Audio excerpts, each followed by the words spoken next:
উত্তর ২৪ পরগনার বারাসাতে মহিলার দেহ উদ্ধার। বাড়ি থেকে কম্বল মোড়া অবস্থায় পচা গলা দেহ উদ্ধার হয়েছে। শ্বাসরোধ করে খুন করা হয়েছে বলে এমনটাই অনুমান তদন্তকারীদের। স্থানীয় সূত্রে খবর, ১ মাস আগে এখানে বাড়ি ভাড়া নিয়েছিলেন দম্পতি। নিহতের স্বামী বিজু সাহাকে গ্রেফতার করেছে পুলিশ।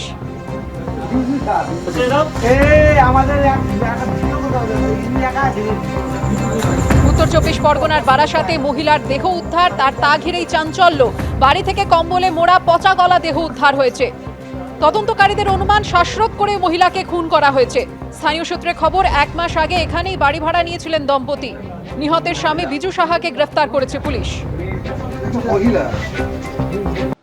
সর্বভারতীয় রাজনৈতিক দলগুলির সমর্থন লাভের উদ্দেশ্যে ফের দিল্লি গেলেন চাকরিহারা শিক্ষক, শিক্ষিকা এবং শিক্ষাকর্মীদের একাংশ।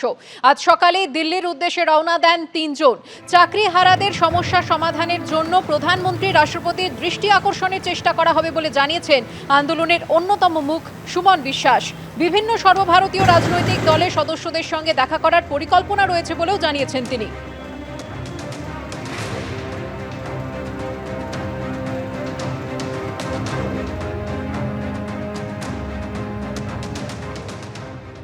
স্কুল সার্ভিস কমিশন তারা একটা বেআইনি নোটিশ, বেআইনি গেজেট প্রকাশ করেছে। আমরা সুপ্রিম কোর্টের দৃষ্টি আকর্ষণ করার জন্য যাচ্ছি।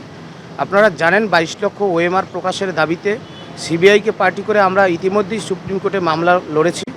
ডিফেক্ট কিওর করে সেই মামলা ভ্যাকেশন কোর্টে যাতে শুনানি হয় তার জন্য জীবনের যতটা প্রয়াস সেটা আমরা চালাচ্ছি এবং ওএমআরের মিরর ইমেজের কপি প্রকাশিত হবেই।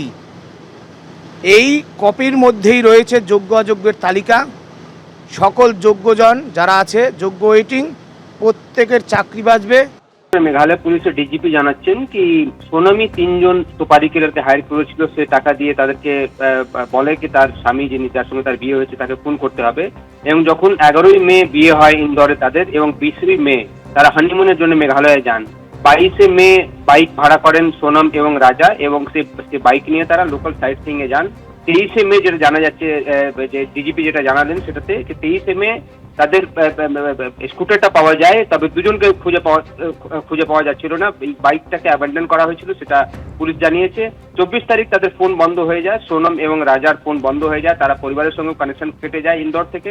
এবং তারপর এফআইআর করে মেঘালয় পুলিশ, এবং ২৭ তারিখ থেকে সার্চ অপারেশন করা হচ্ছিল কোথায় রয়েছে রাজা এবং সোনম, যারা হানিমুনে এসেছিলেন মেঘালয়ে। তাদের তল্লাশি চালাচ্ছিল মেঘালয় পুলিশ রাজ্যের বিভিন্ন জায়গায়, শিলংয়ের বিভিন্ন জায়গায়। 2রা জুন যেটা আমরা দেখি কি রাজা রঘুবংশীর বডি পাওয়া যায় একটা খালের, মেঘালয়ের শিলংয়ের পাশে একটা খালে তার বডি পাওয়া যায়। এবং তারপর থেকেও কিন্তু সোনম মিসিং ছিল, সোনমকে খুঁজে পাওয়া যাচ্ছিল না। গতকাল রাত্রিরে গাজীপুর, অর্থাৎ ইউপির ওয়েস্টার্ন ইউপিতে গাজীপুরের একটা ঢাবায় গতকাল রাত্রিরে ১টার সময় সোনম একটা ঢাবাতে যায়, এবং সেখান থেকে সে ফোন চায় কারোর সঙ্গে কথা বলার জন্য, এবং সে কাঁদতে থাকে। ধাবা ওনার তাকে ফোনটা দেন, এবং সে তার মায়ের সঙ্গে কথা বলে জানায় যে সে বেঁচে আছে। এবং তখন ধাবা ওনারই পুলিশকে ইনফর্ম করেন, ইউপি পুলিশকে, কি এখানে একজন মহিলা এসেছেন যিনি কাঁদছেন এবং তার শারীরিক অবস্থা ঠিক নয়।